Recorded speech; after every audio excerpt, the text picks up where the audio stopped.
이 세상에서 사는 사람들 중에서 이 고난과 환난을 좋아할 사람은 한 사람도 없습니다. 그러나 세상을 살아가는 동안에 이 고난과 환난은 마치 그림자처럼 우리의 삶 속에 떠나지 않고 있습니다. 이 고난과 환난이 없는 세상을 생각해 보셨습니까? 이 땅에는 결코 그런 곳은 없습니다. 욥기 9장 7절 말씀에 보시면 사람은 고생을 위하여 났으니 불꽃이 위로 날아가는 것 같으니라고 말씀하고 있습니다. 이 카프만 부인의 이 강야의 셈이란 책에 다음과 같은 짤막한 이야기가 기록되어 있습니다. 한 번은 이 카프만 부인이 이 테이블 위에다가 고치를 놓고서 거기서 나비들이 동그랗게 구멍을 뚫고서 나오는 것을 관찰하였습니다. 고치 속에 있는 나비가 이 동그랗게 구멍을 뚫고 나오니까 구멍은 좁고 이 나비의 덩치는 크니까 그 구멍으로 빠져나오는데 이 나비가 무척 힘들게 빠져나오는 것을 보았습니다. 그래서 한 나비가 이 고치 구멍을 빠져나오려 할 때 이 카프만 부인이 조그마한 이 가위를 가지고 있다가 그 가위로 고치 구멍을 찢어서 넓게 만들어 주었습니다. 그랬더니까 그 나비가 금방 나왔으는 윤이 나고 덩치도 크고 해서 썩 좋더라는 겁니다. 이때 카프만 부인이 신의 지혜가 이것만은 나만 못했구나. 내가 신이었다면 이 고치 구멍을 좀 더 넓게 뚫고 나오게 했을 것인데 라고 생각을 했습니다. 얼마 있다가 다른 나비들이 날아가기 시작했습니다. 좁은 구멍으로 힘들게 나온 나비들은 헐헐 잘 또 날아가는데 자기가 구멍을 넓게 뚫어 주어서 낳은 그 나비는 날지 못하고 안타깝게 날개만 파닥거리고 있다는 것입니다. 하도 이상해서 이 카프만 부인은 자세히 관찰하기 시작했습니다. 그 결과 이 고치 안에 있을 때 나비는 이 모든 영양분이 어깨에 있는데 이 좁은 구멍으로 통과할 때 이 어깨에 있는 이 모든 에너지의 영양분이 점점 더 날개 밑으로 흘러가면서 날개 끝까지 이 영양분이 다 가게 되어 있습니다. 그리고 이 또 좁은 구멍으로 나올 때 그 날개가 이 많은 시련을 겪은 고로 날 수 있는 힘이 생긴다는 것을 깨달을 수 있었습니다. 그래서 카프만 부인은 역시 하나님은 나보다 지혜가 있구나라고 생각했다고 합니다. 이런 사실을 바로 알고 있는 시편 기자는 이렇게 고백합니다. 고난 당하는 것이 내게 유익이라. 이로 말미암아 내가 율례를 배우게 되었나이라고 고백하고 있습니다. 기독교에서 고난은 하나님의 섭리 가운데 임하는 것으로 이해해야 합니다. 문제는 우리에게 이 고난이 임할 때 어떤 태도로 그 고난을 맞이하느냐가 중요하다는 것이죠. 성경에서 나면서부터 소경된 사람에 대하여 이 제자들은 예수님에게 질문을 합니다. 이 사람이 소경으로 난 것이 네 죄로 임함이니까 아니면 자기 죄로 임함이니까 아니면 그 부모 원이니까 이런 질문이 있습니다. 이 질문에 본인의 죄라면 나기 전에 무슨 죄가 있으며 부모의 죄라면 본인이 너무 억울하지 않습니까? 라는 의미가 있습니다. 이 질문에 대해서 이 사람이나 부모가 죄를 범한 것이 아니라 그에게서 하나님이 하시는 일을 나타내고자 하심이라고 대답하셨습니다. 때로는 하나님께서 하시고자 하는 일에 대해서 내 생각과 달리 불평하고 원망할 수 있습니다. 하나님이 하시는 일에 내 마음에 맞지 않기 때문입니다. 그래서는 안 됩니다. 우리가 어찌 하나님께서 하시는 일을 판단할 수 있겠습니까? 다만 그 일이 하나님의 뜻이 이루어지라고 고백해야 합니다. 본문의 말씀에 10절 말씀에 보시면 보다 내가 너를 연단하였으나 은처럼 하지 아니하고 너를 고난의 풀무불에서 택하였노라고 기록되어 있습니다. 하나님께서 우리를 이 고난의 풀무에 버려두지 아니하시고 그곳에서 건져서 하나님의 자녀로 택하신 겁니다. 하나님께서는 지금 또 우리를 고난의 풀무에서 건져주십니다. 어떻게 우리를 고난의 풀무에서 건져주시는가를 이 본문을 통해서 깨닫고 이 말씀을 의지하면서 승리하는 성도가 되시기를 주님의 이름으로 축복합니다. 첫 번째는 이 고난의 풀무에서 들어가게 하시는 이유입니다. 그 이유는 하나님의 이 말씀에 순종하기 위한 것입니다. 하나님께서 아담과 하와를 창조하실 때 왜 당신의 형상으로 창조하시고 에덴 동산에서 두시면서 그곳을 다스리고 정복하게 하시면서 인간 스스로에게 선택할 자유의지를 주셨습니다. 그래서 선악과를 알게 하는 과일을 동산 중앙에 두시고 그것을 먹지 말라고 하시면서 내가 먹는 날에는 정령 죽으리라고 말씀하셨습니다. 하나님께서는 아담에게 내가 먹는 날에 정령 죽으리라고 말씀하시면서 스스로 선택할 자유의지를 주셨습니다. 먹는 날에는 죽을 것을 알면서도 그 선악과를 먹을 수도 있는 자유도, 먹지 않을 수 있는 자유도 주신 것입니다. 그러나 스스로 선택할 이 자유의지를 주셨을 때는 선택에 따르는 이 책임도 함께 주셨습니다. 즉 자유를 주신 만큼 책임도 주신 겁니다. 하나님이 주신 이 선악과의 선택에 대해서 아담과 하와는 따먹으면서 이 에덴 동산을 잃어버리고 하나님과 단절된 길을 선택한 것입니다. 하나님께서는 오늘 우리에게 이 동일한 선악과의 문제가 항상 우리 앞에 있습니다. 신명기 30장 19절에서 20절 말씀 함께 읽어보도록 하겠습니다. 19절입니다. 내가 오늘 하늘과 땅을 불러 너희에게 증거를 삼노라. 내가 생명과 사망과 복과 저주를 내 앞에 두었은즉 너와 내 자손이 살기 위하여 생명을 택하고 20절 내 하나님 여호와를 사랑하고 그의 말씀을 청종하며 또 그를 의지하라. 그는 내 생명이시요 내 장수이시니 여호와께서 내 조상 아브라함과 이삭과 야곱에게 주리라고 맹세하신 땅에 내가 거주하리라. 아멘. 이 하나님께서는 우리의 삶 속에 생명과 사망과 복과 이 복의 길과 저주의 길을 두시고 선택하게 하시는 것입니다. 이런 선택을 해야 하는 사람들이 생명과 복을 택하여야 이 하나님께로부터 생명과 복을 받고 또 살아가기보다는 아담과 하와처럼 죽을 것을 뻔히 알면서도 이 선악과를 따서 먹는 것처럼 이 사망과 저주의 길을 선택하면서 이 고통과 죽음의 길로 가는 것이 인간의 모습이고 바로 나의 모습입니다. 오늘 본문도 잘 말하고 있습니다. 4절 말씀에 보시면 이 하나님의 백성을 가리켜 너는 완고하며 내 목은 쇠에 힘줄이여 내 이마는 노시라고 꾸짖고 있습니다. 이는 이 여러 가지 죄악과 불신앙으로 말미암아 타락하고 교만해진 인간의 모습을 가리키는 말씀입니다. 얼마나 완악하고 고집이 세었으면 이렇게 말씀하시겠습니까? 그러니까 하나님의 새 일이 아니고서는 새롭게 하실 수가 없는 것입니다. 이러한 완악함이 어느 정도인지 8절에서는 듣지도 알지도 못하였다고 기록되어 있습니다. 이것은 귀가 옛적부터 열리지 못하고 정령 배신하여서 모태에서부터 패역한 자라는 것입니다. 이것이 야곱의 이스라엘의 유다의 모습이며 우리의 모습이란 것이죠. 그러면 하나님께서 인간의 본성이 이러니까 다 멸망시켜야 하시겠습니까?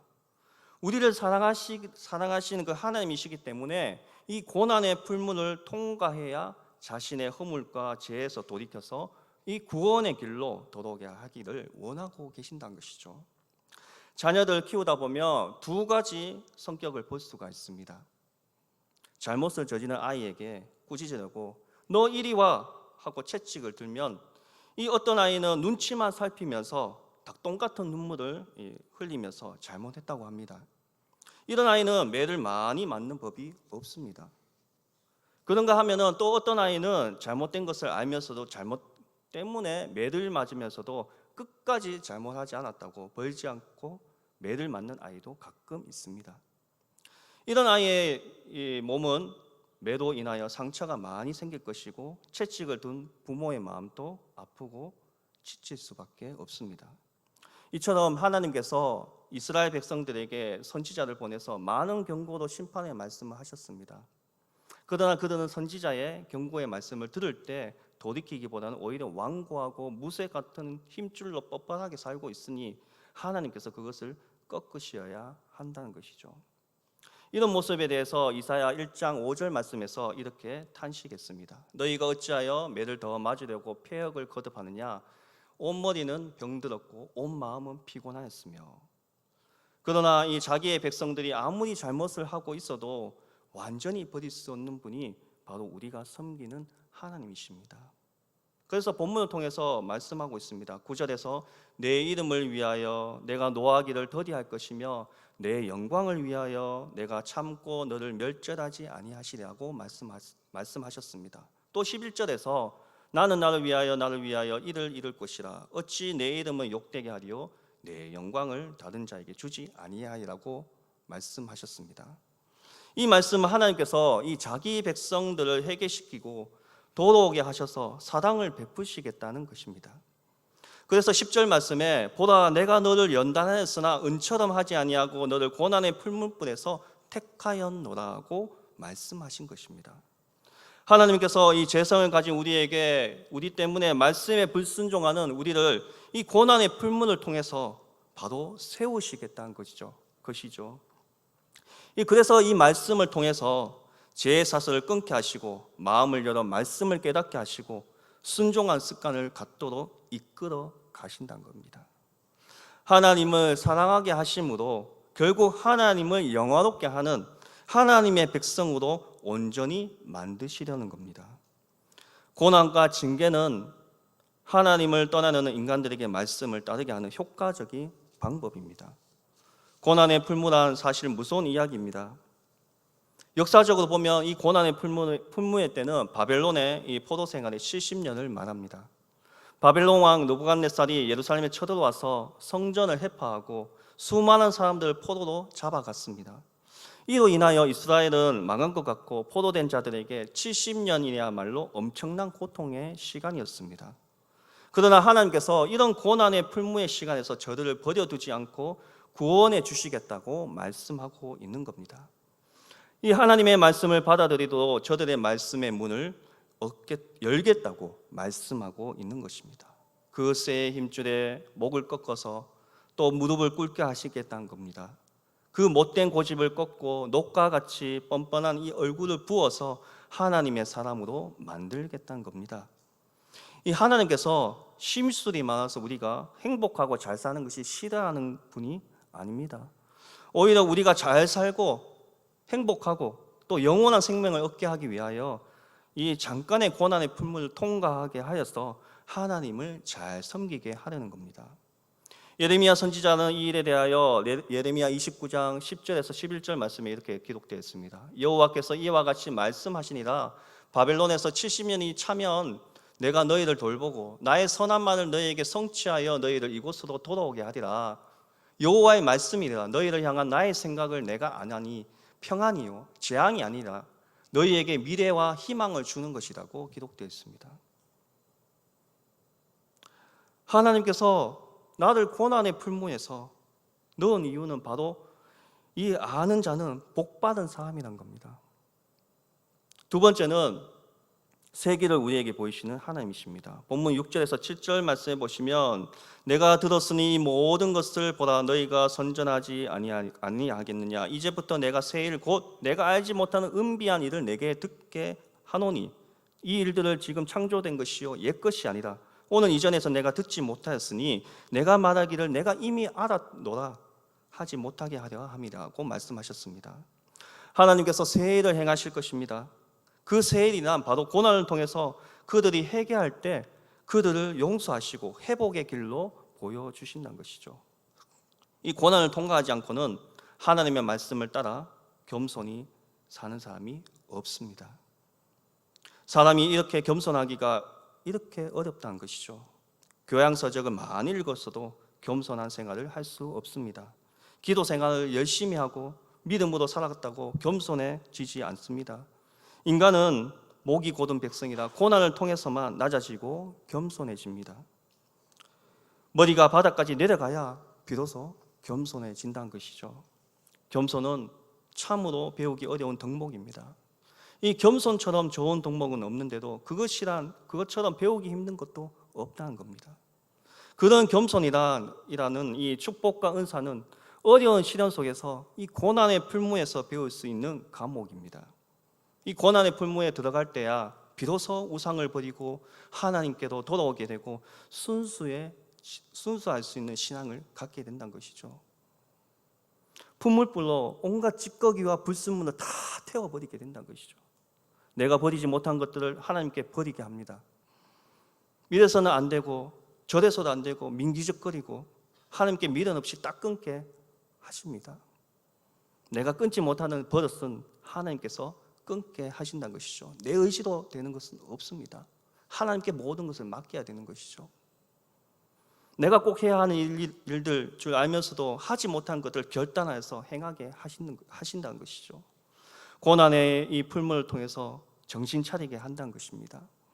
거짓된 사람을 참되게 하시며 순수한 사람으로 만들게 하시는 분이 우리 하나님이십니다. 그래서 고난의 풀무는 삶의 가치관을 바꾸게 합니다. 하나님께 순종한 삶으로 바뀌게 되어 있습니다. 하나님을 사랑하는 자로서의 삶을 살게 된다는 것이죠.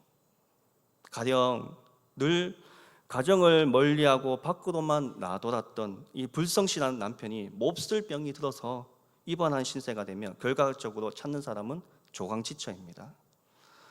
가정 밖에 누리던 모든 것들이 자신의 진정한 행복이라고 위로가 되지 못하는 것을 알게 되는 거죠. 그리고 깨닫는 것은 가정이 무엇이며 또 사랑이 무엇인가를 알아가게 됩니다. 그래서 삶의 의미가 무엇인지 알게 되면서 자신의 위치를 찾아가게 되는 것을 볼 수 있습니다. 마찬가지로 이 고난의 풀무에서 들어갔어야 비로소 자신의 허물과 죄가 깨달을 뿐만 아니라 이 하나님의 사랑을 알게 되고 또 하나님의 사랑하는 자로서 삶을 살아갈 수 있는 하나님의 은혜의 자리로 인도함을 받게 됩니다. 우리는 지금 엄청나게 이 소용돌이 치는 이 흔들리는 시대에서 살고 있습니다. 이 소용돌이 흔들리는 시대 속에서 살면서 어떤 말씀을 듣기를 원하십니까? 오늘 본문의 이사야 48장 10절에서 11절 말씀에 보면 보라 내가 너를 연단하였으나 은처럼 하지 아니하고 너를 고난의 풀무에서 택하였노라. 나는 나를 위하여 이를 이룰 것이라. 어찌 내 이름을 욕되게 하리요 내 영광을 다른 자에게 주지 아니하리라고 말씀하십니다.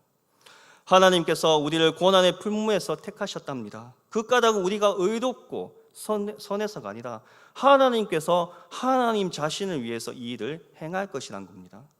이 일을 행하지 않으면 하나님의 이름이 욕되게 되고 하나님께서 받으셔야 할 영광이 대적인 이 원수 사탄에게 주지 않겠냐는 겁니다. 하나님께서 이 사명을 맡기신 다음에 이 여러 가지 연단을 시키는 것은 다음과 같은 의미가 있습니다. 첫 번째는 이 하나님의 말씀을 지키나 보자는 것입니다. 두 번째는 하나님만 의지하나 보자는 겁니다. 세 번째는 이 완전한 인격을 주기 위한 목적입니다. 그러므로 이 믿음의 조상 아브라함도 연단을 준 후에 이 하나님은 맹세를 세워서 그를 축복하시고 그에게 준 언약의 말씀대로 지금까지 역사하십니다. 아브라함에게 세운 언약은 완전한 그리스도의 왕국이 이 땅에 이루어지므로 그 약속이 성립되는 것입니다. 아브라함을 연단시키는 것은 아브라함에게 허락한 이 축복을 받을 종들도 연단을 주고 이 연단 속에서 다시 택해서 왕권에 들어가도록 하는 것을 가르친 것입니다. 그러므로 이 주님께서 말씀하시기를 자기 십자가를 지고 나를 따르지 않으면 나의 제자가 될 수 없다고 말씀합니다. 오늘날 이 사명을 맡은 자는 많으나 연단 속에서 완전히 인정을 받고 이 왕권의 영광을 받은 자로 택해지는 사람은 적습니다. 가장 복 있는 사람은 연단을 받고 거기서 완전한 택함을 받아서 이 영광의 반열에 드는 자입니다. 욥기 23장 10절 말씀에 고난당하고 있는 욥은 이렇게 고백합니다. 그러나 내가 가는 길을 그가 하시나니 그가 나를 단련하신 후에 내가 순금같이 되어 나오리라. 아멘. 이 고백은 이 당시에 이 고난의 풀무에서 연단을 받고 있지만 이 고난의 끝날 쯤 되면 순금같이 되어서 나갈 것이라고 고백하고 있습니다. 이 고난의 풀무에서 인간적인 육적인 소욕을 다스리는 이 도구인 동시에 이 하나님의 말씀에 순종케 하는 도구란 겁니다. 그래서 보라 내가 널 연단하였으나 은처럼 하지 아니하고 너를 고난의 풀무에서 택하였노라고 말씀하고 있는 것이죠. 이스라엘 백성이 먼 길로 돌아갔어야 하기 때문에 불공평하고 원망하는 것은 당장 눈앞에 보이고 닥치는 불편만을 생각하는 것일 뿐입니다. 그 길의 의미를 바로 알았다면 기쁜 마음으로 그 길을 걸어갔을 겁니다. 우리에게 이 길을 말씀하시는 것은 우리도 그 길을 갈 때 원망하거나 불평함이 없이 이 하나님의 인도하심을 믿고 따라가기를 원하신다는 거죠. 기쁨과 감사로 내 앞에 놓인 길을 갈 수 있어야 합니다. 하나님께서 이 연단을 시켜보시고 버리는 일은 절대 없습니다. 연단을 시키는 것은 목적은 극히 사랑하시기 때문에 시키는 것이지, 연단을 시키는 것도 하나님의 이름을 위하여 영광을 주는 것도 거룩한 이름을 위하여 주는 겁니다. 다시 말하자면 이 말세에 귀하게 쓰려고 택한 사람은 더 연단을 주어서 영광을 누리도록 하시는 겁니다. 예를 든다면 한 나무 가운데서 귀하게 쓰기로 택한 나무를 찍어서 깎고 아름답게 다듬어서 귀한 위치에 쓰는 것과 같습니다. 사랑하는 자일수록 그 목적을 이루기 위하여 연단을 시키는 것은 사랑의 징계입니다. 바울 사도는 말하기를 나는 이제 너희를 위하여 받는 괴로움을 기뻐하고 이 그리스도의 남은 고난을 그의 몸된 교회를 위하여 내 육체에 채우노라고 고백합니다. 주님께서 이날까지 이 왕권의 영광을 준비한 것은 이 고난의 풀문을 택함 받은 종들을 위하여 준비하고 계신 겁니다. 지금도 그 영광을 받을 사람의 수를 채우기 위해서 주님의 길이 참고 계십니다. 가장 영광스러운 자는 이 고난의 풀무에서 택함을 받은 자입니다.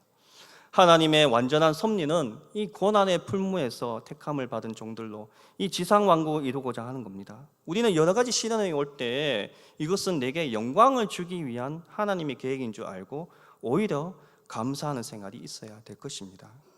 고난 가운데 하나님의 사랑을 깨닫고 나가는 것을 신앙의 정도라는 겁니다. 세 번째는 이 하나님의 영광을 위하여 이루실 것입니다. 사람들은 이 하나님을 자신의 지식의 한계 속에 넣어보려고 하고 있습니다. 자기 유익을 따라 설명할 수도 있어야 하고 자기 생각에 집어넣어 보려고 안간 힘을 다해 쓰기도 합니다. 그래서 자기 생각에 맞지 않는 부분은 잘라내버리고 또 억지로 맞추려고 하다가 자신이 생각하는 이 신이 자신의 마음대로 움직여지지 않고 어떤 가시적인 목적이 나타나지 않으면 신은 죽었다, 신은 없다, 이런 말을 서슴지 않게 합니다. 과연 하나님을 우리가 설명할 수 있을까요? 하나님은 우리가 설명할 수 있어서 존재하신 분이 아닙니다. 하나님께서는 자신이 누구인가에 대한 판단까지도 인간에게 맡기신 것이 아니라 스스로 자신을 계시하심으로써 인간 마음대로 당신을 상상하는 자유로 허락하지 않으셨습니다. 믿는 성도들에게 가장 중요한 것은 하나님을 바로 아는 것입니다. 인간의 생각에서 나오는 것이 아니라 하나님이 스스로 제시하신 이 성경에서, 말씀에서 하나님에 대하여 아는 겁니다. 본문에서 말씀하시는 하나님은 어떤 분일까요? 오늘 본문의 9절 말씀에 보면 내 이름을 위하여 내가 노하기를 더디할 것이며 내 영광을 위하여 내가 참고 너를 멸절하지 아니하리라고 말씀하셨습니다.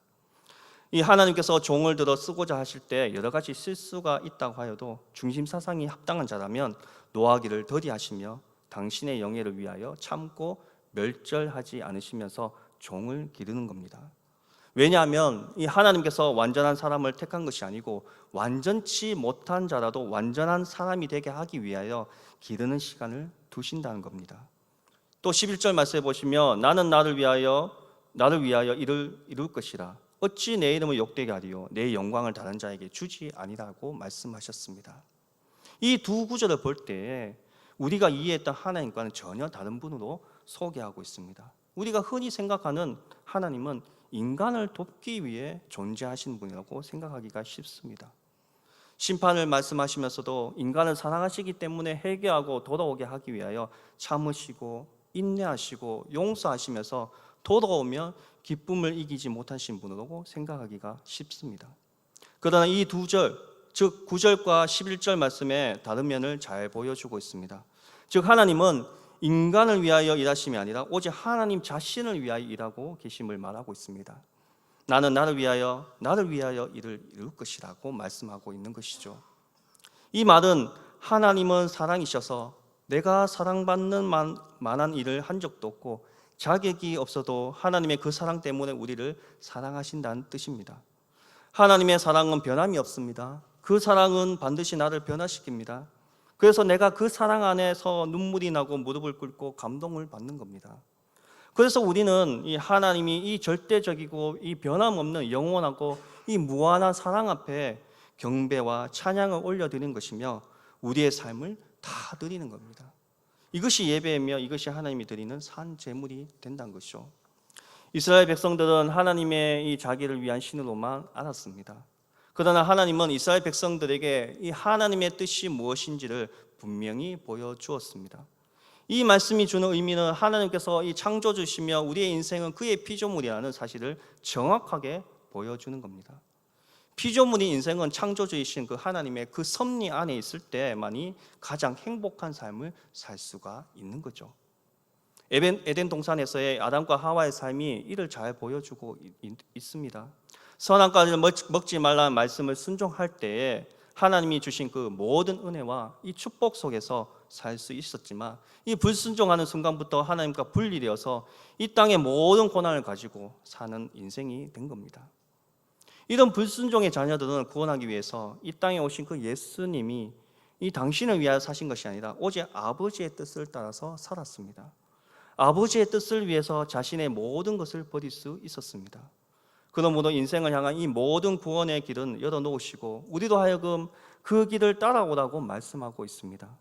우리의 삶을 통해서 이 하나님의 뜻이 이루어지기 위하여 일하심을 먼저는 아버지의 뜻이 이루어져서 이 아버지의 이름이 나타나게 되지만 아버지의 이름만이 영광을 받으신 것이 아니라 이 일을 감당한 그의 백성들도 함께 영광을 받게 되는 겁니다. 분명히 우리가 알아야 할 것이 있습니다. 하나님의 일을 감당한다고 하면서도 그 목적은 내 성공이나 내 영광이 아닙니다. 나는 감추고 하나님의 이름을 나타내고 그의 영광을 드러내야 합니다. 내가 주인이 아니라 우리 참 성도들은 하나님의 주인이 되시고 내 일을 위해서가 아니라 하나님을 위해서 일하는 일꾼이 되어야 한다는 거죠. 하나님께서 이런 마음을 가지고 일할 일꾼들을 찾고 계십니다. 사랑하는 성도 여러분, 하나님의 이름을 욕되게 하지 않고 그의 이름을 영화롭게 하면서 높여드릴 일꾼으로 나서지 않겠습니까? 이 일을 아무런 연단이나 훈련이 없이 이루어질 수 있는 것은 없습니다. 고난의 풀문을 잘 견디고 이 하나님의 뜻이 무엇인지를 분별하는 사람들을 통해서만 이루어질 수가 있다는 거죠. 말씀을 맺고자 합니다. 이 고난의 풀문을 통과하는 성도가 있습니까? 혹시 나의 허물과 죄로 인한 것이라며 철저히 회개하고 겸손히 주님 앞에 서야 할 것입니다. 그러나 하나님의 훈련을 통과하기 위한 연단이 나면 끝까지 인내하면서 주님께 인정받는 참 성도가 되어서 이 고난의 훈련이 끝난 후에는 이 순금 같은 믿음을 가지고 이 하나님의 이름을 높이 드리는 하나님의 귀한 일꾼이 되어야 할 것입니다. 이 하나님의 영광을 돌리는 삶이 바로 우리에게도 이 하나님의 놀라운 축복 속에 사는 길이 된다는 거죠. 그 나라의 그의 의를 구하는 자에게 이 땅의 모든 것을 더하시는 이 축복이 있다고 일찍이 주님께서 말씀하셨습니다. 이번 한 주도 이 하나님께서 기뻐하신 삶, 하나님께 영광 돌리는 삶을 살아가시는 저와 성도 여러분들이 다 되시기를 주님의 이름으로 축복합니다. 기도하겠습니다. 하나님 아버지, 고집불통인 우리를 긍휼히 여겨 주옵소서. 못난 우리를 끝까지 사랑하시는 하나님, 죽기까지 사랑하시는 그 은혜와 자비를 신뢰하기를 원합나이다. 오늘도 하나님의 그 허락하심 속에 순종하며 기꺼이 그리고 묵묵히 주어진 이 신앙의 여정을 걸어가게 하여 주옵소서. 그리하여서 하나님의 놀라운 축복 속에 거하는 삶이 되게 하여 주옵소서. 믿사옵고 우리 구주 예수 그리스도의 이름으로 기도드리옵나이다. 아멘.